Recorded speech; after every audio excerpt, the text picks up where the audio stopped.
Astrology is also this exquisite language of our interior psyche and its connection to the whole larger choreography of creation.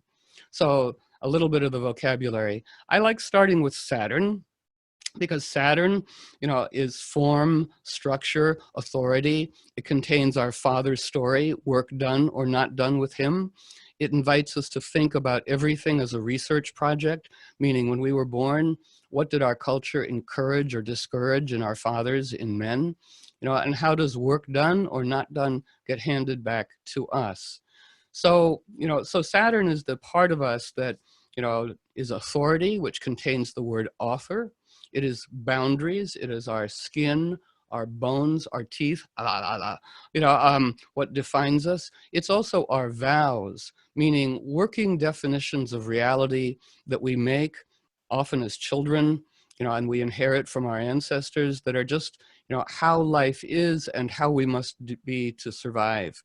So it is always useful, working with Saturn, to review those vows. I call it vows and spells. Whenever something is kind of kerfuffly, we go, is there a vow that was once useful that's become a spell that is no longer useful? Two that are common among really great people, the likes of yourselves, is say we grew up in a circumstance which was not completely helpful. So we might have vowed, I vow to not need any help from these people because they're crazy. Useful. And then it goes blah, blah, blah, blah, blah into the unconscious, where it's no longer useful. And we ask ourselves, is there any among us who feels like we could use more help, right? And the backstage gods go, you vowed to not need any help, so we didn't send any. Would you like to modify that? And we go, yes, raise your hand. We would like help, because vowing to not need any help, useful at first, but kind of precludes intimacy, because it means we're going to be giving but not receiving, and again, everything equal. As a little footnote to Saturn, another vow that is common among really interesting people, the likes of yourselves, is, I vow to be unfindable, just so that, growing up in a Muggle world, we keep our magical, mystical, kin with animal selves private. We go, that's useful.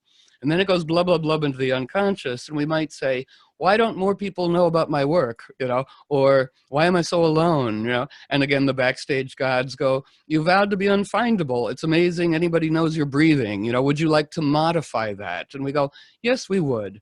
And that's part of why we're gathering now, which is, to modify it, each person according to their own customized dynamic. We are willing to be findable, not by any old dingbat. We are willing to be findable by our team of resonant equals. And this is such a powerful time of the confluencing of all allies, visible and invisible, human and animal. We'll be spending a lot of time on Saturn because it's also the script we got handed, and it's the part of us that is the casting director in the movie, unbeknownst to our conscious selves, but we can change that. It is our goat, so we want to get our goat back. Everybody can imagine getting their goat back now. Somebody got our goat, but we got our goat back. We will also be honoring the outer planets, Uranus, Neptune, and Pluto, because they represent huge forces of nature's evolutionary intelligence. And they're the keepers of the whole large frame story that we're all a part of. And when they dance with us, and they're all dancing with us in some form, it's like doing a bazillion years of spiritual psychotherapy in about a minute. Just, it's efficient, but it's intense. It's like giving birth to a baby in an hour. It's like, whoa, but they are deconditioning. So we get handed a conditioned script, by culture and by family, but then there's a time also of deconditioning, of throwing the old script into the cauldron, and ladling out a new, more desirable one. This is important as Saturn guides us into everything, because Saturn is leadership. And part of the model of this beautiful vocabulary is how do we all insource what we've been outsourcing? So we no longer want to outsource leadership to sociopathic dingbats who have lost all sense of kinship. We want to inhale that back, everything from father, from cops, from inappropriate lovers, from everything, into our own wise autonomy. Whatever we do for ourselves grants us the spiritual muscle tone to be able to participate in doing that in the world.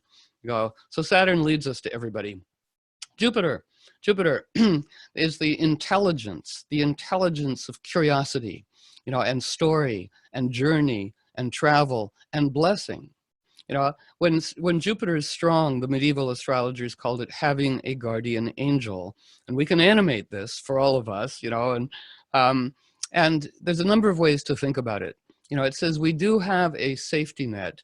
If we stare into the abyss of bleakness too long, it's as though there's a wise part of ourselves that comes up behind us, gently puts its arms around our shoulders, pulls us back, and goes, time to go home for a cup of tea now. There you go. There you go.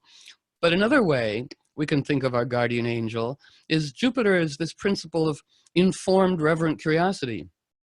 Other parts of us, other planets, can have, more, grim default settings, blah, blah, blah, blah. But Jupiter's primary response to life is, how interesting. Even, God, I feel like hell. How interesting, says Jupiter, right? So it's pretty buoyant. It's a part of us that is buoyant, that is far-reaching, that is a cross-pollinating agent, that is global, that extends its quality of its intelligence of curiosity widely, hauls it in, different cultures, different traditions, different teachings, different food, different stories, different everything, hauls it in, edits, runs it by quality control. I like this from here, but not that, tyrannical thing. I like this from here, but not that. And then syncretizes. Each one of us is called upon to think of our lives as though they were a spiritual detective novel, in which every quirky affinity is a clue worthy of honoring. And each one of us is a syncretizer from our whole lifelong journey, going, how do we then syncretize or collage things in a new way and put them out? So think of Jupiter as extend curiosity, gather it in, edit, collage, and then put it out forth again. So Jupiter craft is also storytelling craft. Enthusiasm is a wonderful sacrament. Enthusos, it means that which makes the God within us dance. We go, aha. Venus, Venus, principle of art and beauty and magnetism. Great ally, late great ally James Hillman and I kind of cooked up the phrase, the opposite of aesthetic is anesthetic, meaning either we have a living sense of beauty or we're asleep. So there's no solution to anything or to be able to bring democracy alive without beauty. So Venus says, again, inner city gardens. Venus also says, who stole my tomato? But Venus, again, is that principle of, connect and coordinate, bring things into relationship. So one, the Libran realms and Taurus realms of Venus, are both observing patterns of relationship. We are a pattern tracking species. It's part of our aesthetic. We love patterns, so we observe patterns of relatedness and relationship, and then we bring things into relationship. Here, paintbrush, meet this canvas. Here, person, meet this person. Part of the palette with which Venus paints is also our expanding repertoire of humans. Here, let's put orange next to magenta. Let's introduce this good-hearted right-wing person to this ingenious left-wing hippie. Let's mix it up, right? So that's part of Venus's dynamic, again, intimacy. And it's a quality of intelligence that we all want to remember, because Venus magnetizes. Venus invites. Venus knows that dedicated acts of beauty invite power into the world. By the placing of this vase of flowers here, by the, I can't help but use the high-tech props here, by the inviting in of high-tech props. Yes, we have dragons here. Remember Ursula Le Guin says, what does she say? She says, those who do not listen to dragons are doomed to live out the nightmares of politicians. Rah, rah, rah, rah. Thank you. Thank you. Very high-tech props. So Venus says again, art is inviting. That is the quality that we don't always need to know what to do, but to invite in that which does.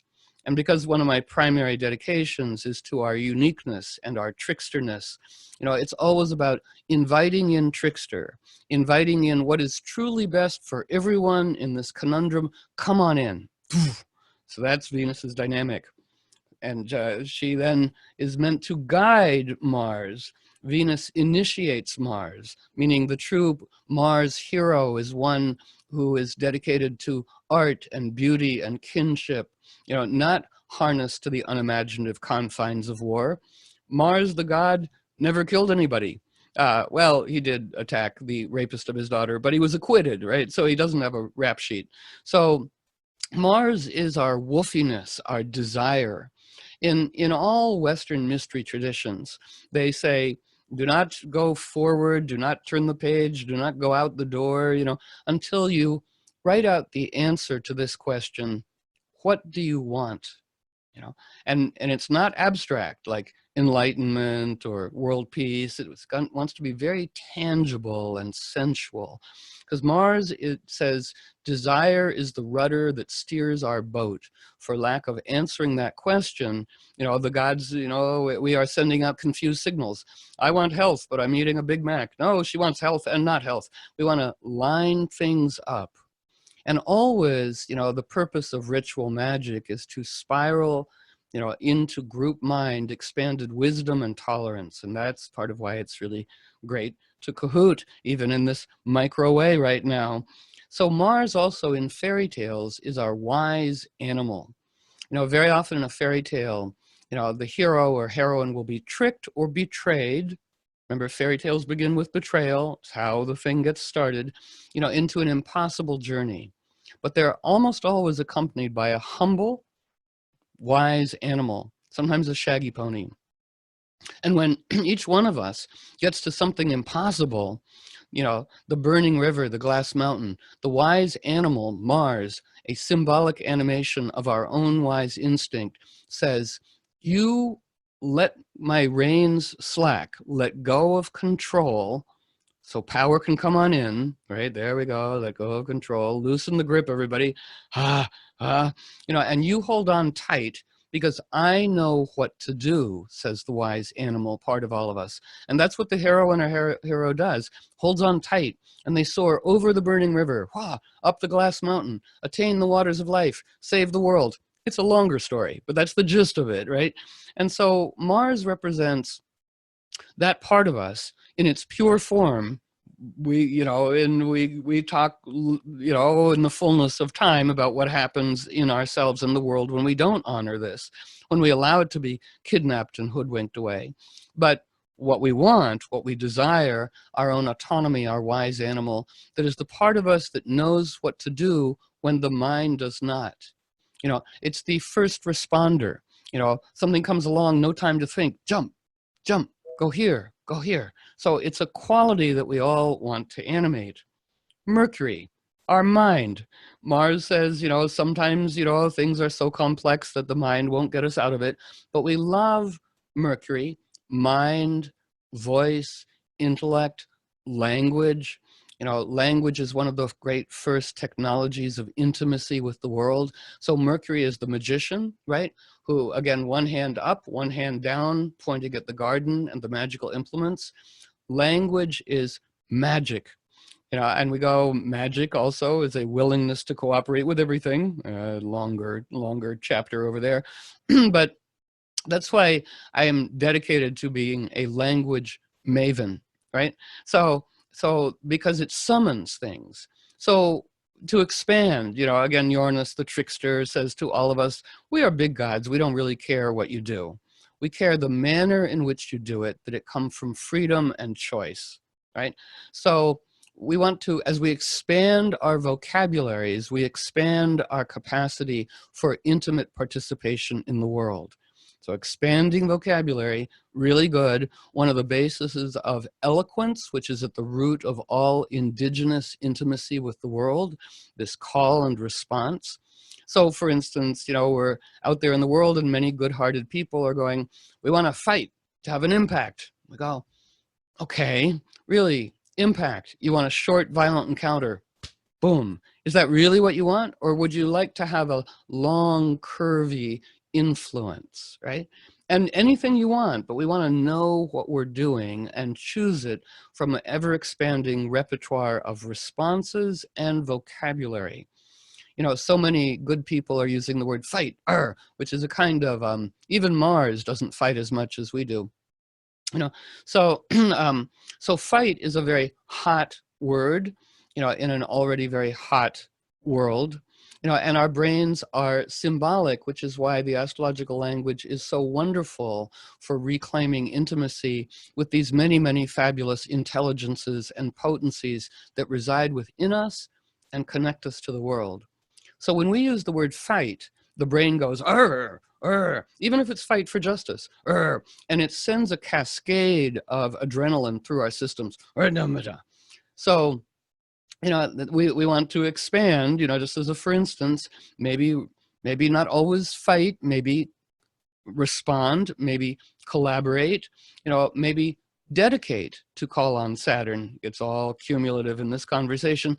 You know, when people at the Great Women's Gathering said, you know, many wonderful things, but said, we want you to support these people's long fight, you know, and I go, I want to support their effective dedication, right? Just to begin the wordplay.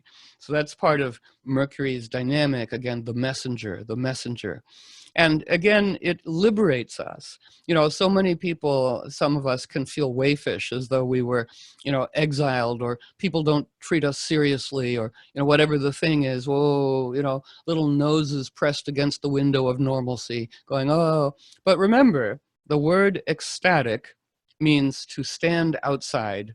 So with myself and others, when people are going, oh, phooey, and we go, no, they won't let me in. That's because you have an ecstatic relationship. Oh, much more fun and much more chosen, as opposed to like, oh, poor me, wayfish thing, whaley, martyrdom. Because part of visionary activist astrology always quips and encourages better a trickster than a martyr. And it's the same impulse. Trickster and martyr, part of all of us, takes on the unconscious material of family into which we're born and culture into which we're born. And the martyr goes, I've taken on the unmetabolized poison of my family and culture, and now I really don't feel so good. And Jupiter says, you know, why do you think? Trickster, same impulse, takes on the unmetabolized poison of culture and family, but does not presume to take it on alone. Remembering our little mini lessons here, Venus and Mercury, everybody cumulative, raises hand and invites in what can metabolize the poison, does not presume to do it alone. Crucial principles that we can spend forever thinking about and practicing and playing with. And we go, right, you know, and then we get to the moon, feelings, emotions, and we're all around this, you know, powerful August 21st, you know, eclipse, which has a resonance for 6 months past. You know, it's the sun and moon getting married. Whoa, you know, and it's such a power. I'm an eclipsophile. I think this will be my 5th or 6th total eclipse, because it's so amazing, you know, this beautiful symmetry. We live on this fantastic planet where it's equal sun and moon. That's the only reason we can have eclipses, you know, and you know, it really wants to be a wedding, you know, the equal wedding of moon and sun, the sacred wedding.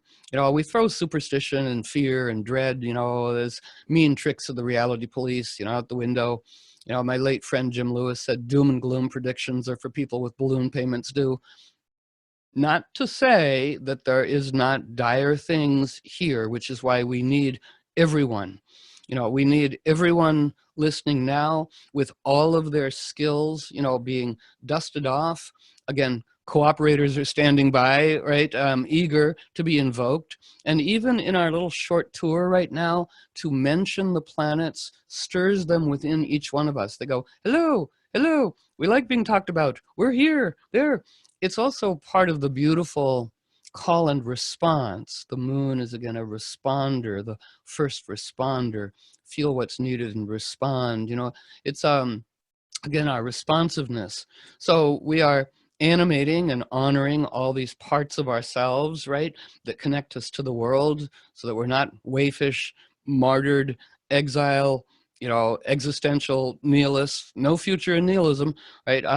Better to create prophecy than live prediction, which comes from the word predicament.